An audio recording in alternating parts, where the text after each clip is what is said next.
Sa mga balitang pambansa, tatanggalin ang requirement na doble plaka para sa mga motorsiklo.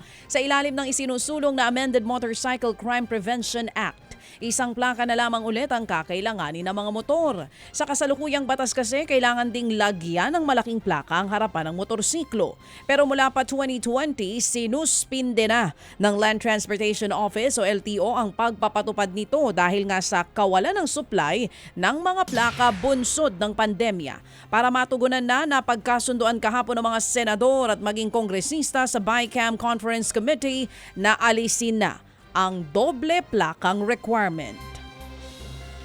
Sa iba pang mga balita, patuloy naman na minomonitor ngayon ng Presidential Anti-Organized Crime Commission o PAOK ang mga small scale o maliliit na pogo.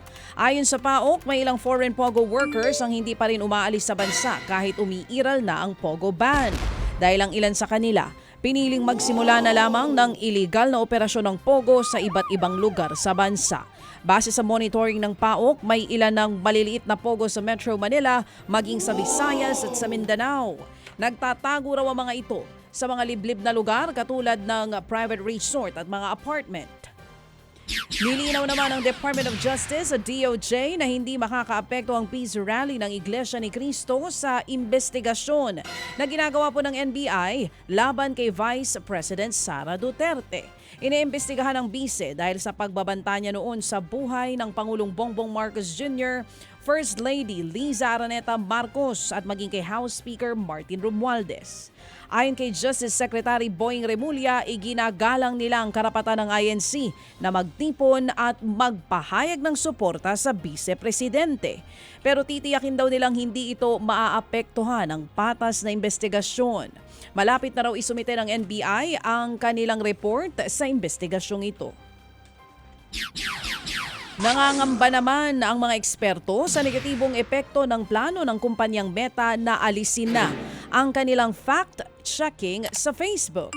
Ayon sa Head of Research ng Sigla Research Center na si Jose Marie Lanuza, hindi pabor si US President-elect Donald Trump sa fact-checking sa mga social media platforms. Kaya tila inalis na rin ito ng Meta para mas makakuha ng pabor kay Donald Trump.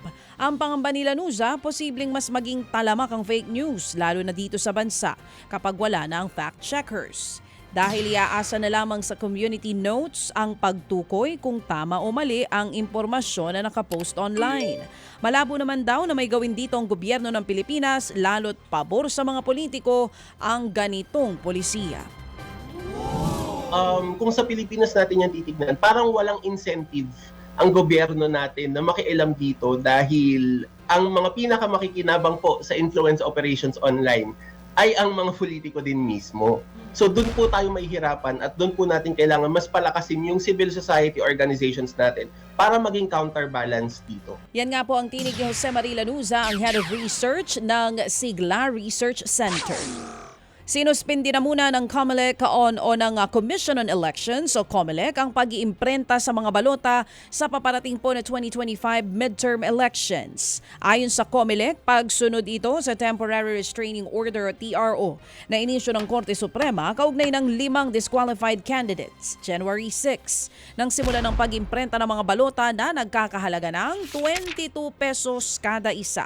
Kaya suma total, aabot na sa 132 million pesos ang halaga ng 6 na milyong na imprenta ng balota pero hindi pa raw kasama dito ang ibang gastos sa printing. Target ng COMELEC na makapag-imprenta ng 78 milyon na mga balota para sa paparating na eleksyon.